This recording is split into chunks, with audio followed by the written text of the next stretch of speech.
Hello अस्सलाम वालेकुम। तो अब हम आज हमारी दूसरी वीडियो है B1 वर्ड लिस्ट की।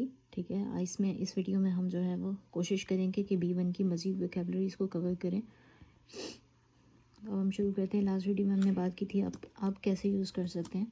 तो इसका दूसरा भी जो है, अगर मैं आपको रिमाइंड करवाऊँ पहले कि आप कैसे यूज़ कर सकते हैं, तो मैंने आपको बताया था कि कुछ ऐसे ऐसे डिसीजंस जो हम अभी लेते हैं, मतलब डिसाइड कर लेते हैं कि कल से हमने इस तरह से करना है, आज से हमने इस तरह से करना है, जिस तरह कि एक सेंटेंस है कि कल से मैं काम करूँगी, तो इसमें हम ये कह सकते हैं कि अब मॉर्गन अरबाइते इश। ठीक है, तो एक और भी सेंटेंस है कि आज से मैं कोला नहीं पीऊँगी, तो इसमें आ जाएगा कि अब होइट ट्रिंके इश खाइनन खोला। ओके, एक और एग्जांपल ले लेते हैं ताकि पिछली वीडियो का रिवाइज हो जाए कि अब से मैं पैसे बचाऊँगी।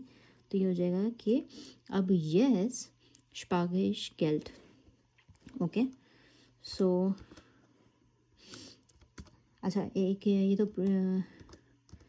हमने रिवाइज कर लिया। अब इसको एक और भी उस पर बताती हूँ कि आप एक और सेंटेंस में इस तरह से भी वे में यूज़ कर सकते हैं, जैसे कि फॉर एग्ज़ाम्पल कुछ ऐसा हादसा हो गया, कुछ ऐसा इवेंट, कुछ ऐसी हैपनिंग हो गई है जिसकी वजह से जो है वो चीज़ें वर्स हो गई हैं या बेटर हो गई हैं। ठीक है, जिस तरह उसकी मिसाल ये हो जाएगी कि एक एग्ज़ाम्पल सेंटेंस हम ये लेते हैं कि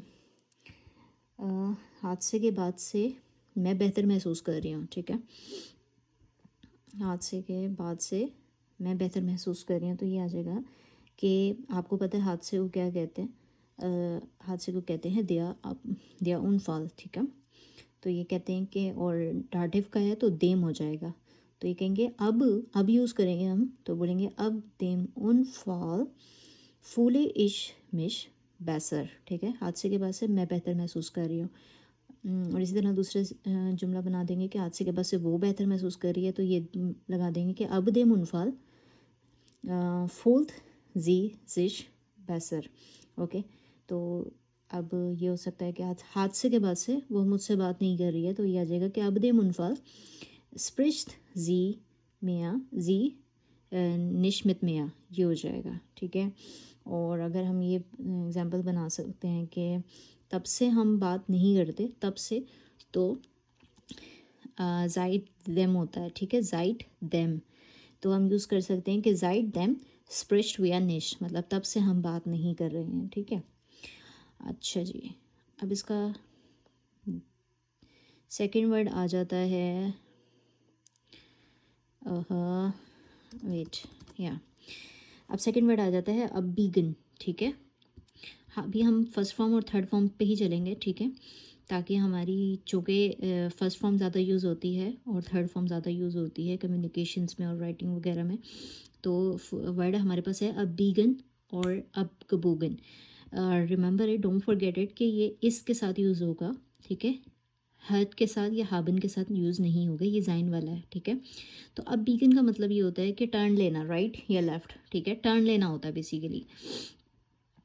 तो इसकी एग्जांपल हम डेली सेंटेंस में इस तरह से ले सकते हैं कि फॉर एग्जांपल मैं दाएं मुड़ती हूँ, सो ये आ जाता है कि इश अच्छा, अब ये सेपरेट वर्ड होता है। ठीक है, तो अब एप आखिर में चला जाता है, तो मैं दाएं मुड़ती हूँ तो आ जाएगा कि इश बीगे रिश्त अब।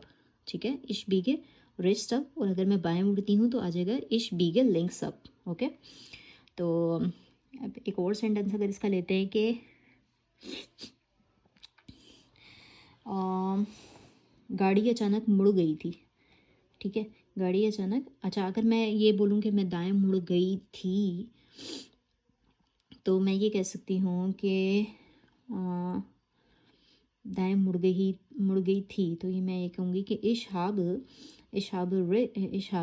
रिच तब गबूगन। ओके, और मैंने बाएं मुड़ गई थी, तो ये मैं कहूँगी कि अच्छा, मैंने वही वाली गलती कर दी, मैंने हा पे लगा दिया जबकि इस ताना था। ठीक है, तो मैं ये कहूँगी कि इश बिन रेस्ट अब गबूगन और इश बिन लिंक्स अब गबूगन। ओके, तो गाड़ी अचानक मुड़ गई थी, तो हम आ जाएगा कि देन बूज प्लॉट स्लेश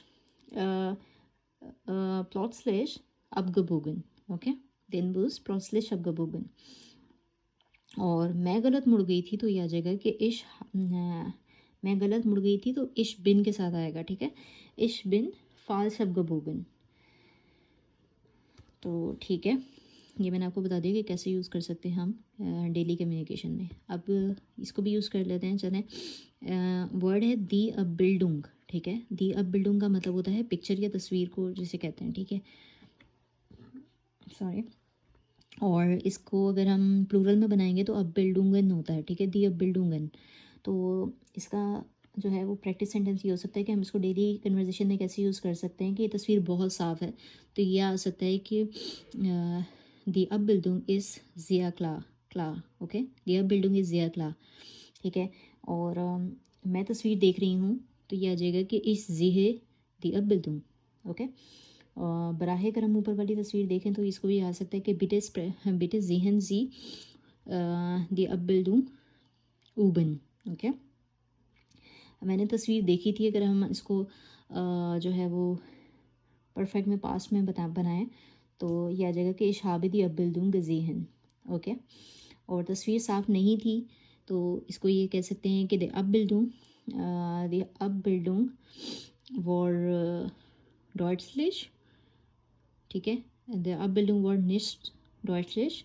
और ये भी यूज़ कर सकते हैं कि द अब बिल्डुंग वॉर निस्ट क्लार, ओके। अच्छा जी, तो अबर को भी, अबर नेक्स्ट वर्ड हमारे पास आ रहा है अबर। अबर का मतलब होता है लेकिन, ओके। तो अब मैं आपको बताती हूँ कि इसको कैसे हम डेली कन्वर्सेशन में यूज़ कर सकते हैं। वैसे तो इस पर ये अच्छा खासा इसमें यूज़ हो सकता है, इसकी अलग ही वीडियो बन सकती है, मगर ऐसा करेंगे कि इसको भी इसी में इंक्लूड कर देते हैं, ठीक है। तो मैं इसको बताती हूँ। अबर का मतलब जब हमें लेकिन बोलना होता है हम अबर बोल देते हैं, ठीक है। तो अबर हम इस तरह से ये बोल सकते हैं कि फॉर एग्ज़ाम्पल मैं जाना चाहती थी लेकिन मौसम ख़राब था, ठीक है। तो आप ये बोल सकते हो कि इश वोल्ट गेहन अब दिस वेटर वर श्लेcht, ओके। लेकिन मौसम ख़राब था, लेकिन जब आपने लेकिन यूज़ करना है आपने अगर लगा देना है। अब एक और एग्जांपल सेंटेंस है कि मैं आज जॉगिंग करना चाहती थी लेकिन मौसम ख़राब था, ठीक है। तो इश वोल्ट मिश जॉगिन गेहन अब द स्वेटर वर श्लेcht, ठीक है। एक और एग्जांपल सेंटेंस है कि मैं सुबह चाय पीती हूँ मगर कभी कभार कॉफ़ी बना लेती हूँ, ठीक है।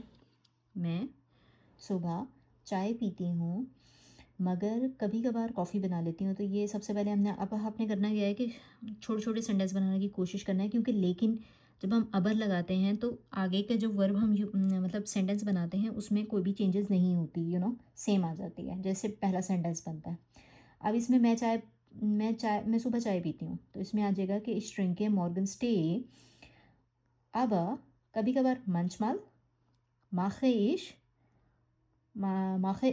मिया माखे इश मिश काफ़ी, ओके। ये सेंटेंस बन जाएगा। एक और एग्जांपल सेंटेंस ले लेते हैं कि लाइक मैं वक्त पर उठी लेकिन फिर भी बस छूट गई।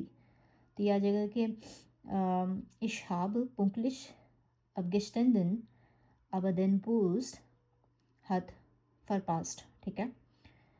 फिर एक और सेंटेंस ये है प्रैक्टिस के डेली वोकेबलरी, डेली सेंटेंस मैं आपको बता रही हूँ ताकि आपको पता चले कि आप जर्मन किस तरह से डेली उसमें बोल सकते हैं। एक और सेंटेंस ये है कि मैंने खाना बनाया लेकिन असल में मेरे पास वक्त नहीं था, ठीक है। तो यह आ जाएगा कि ich habe das Essen gekocht aber ich hatte eigentlich keine Zeit, ठीक है। मतलब मेरे पास वक्त नहीं था खाना मैंने जब बनाया वो। अच्छा, एक और है कि मैं आराम करना चाहती थी लेकिन मेरा मोबाइल बार बार बज रहा था। ये तो बहुत दफ़ा होता है तो ये आ जाएगा कि मैं आराम करना चाहती थी, तो आपने बोलना है कि ich wollte mich ausruhen aber mein Handy hat geklingelt, okay. तो एक और सेंटेंस है प्रैक्टिस कि मैं जल्दी उठना चाहती थी लेकिन मेरा अलार्म नहीं बजा। ये भी बहुत कॉमन है। तो मैं जल्दी उठना चाहती थी ich wollte mich früh aufstehen aber mein Wecker hat nicht geklingelt, okay. एक और सेंटेंस है ताकि इसका कॉन्सेप्ट क्लियर हो जाए, लाइक मुझे ख़रीदारी पर जाना था लेकिन दुकान बंद थी, ठीक है। तो ये तो बहुत कॉमन है जर्मनी में कि संडे को जो है वो दुकानें बंद हो जाती हैं। तो इसमें एक ये है कि मुझे ख़रीदारी पर जाना था लेकिन दुकान बंद थी, तो इसको आप इस तरह से यूज़ कर सकते हैं कि मुझे ख़रीदारी पर जाना था, ठीक है। तो आप मूस्ता लगाएंगे, ठीक है। मूस की जो पास्ट फॉर्म है वो लगाएंगे। इश मूस्ता einkaufen gehen aber den Laden war geschlossen, ठीक है। हाथ geschlossen भी हो सकता है और war geschlossen भी हो सकता है, ठीक है। तो जो है वो ये आज के सेंटेंस है। इस तरह से हम और भी वीडियोस में कवर करेंगे सारे। Thank you so much. अल्लाह हाफ़िज़।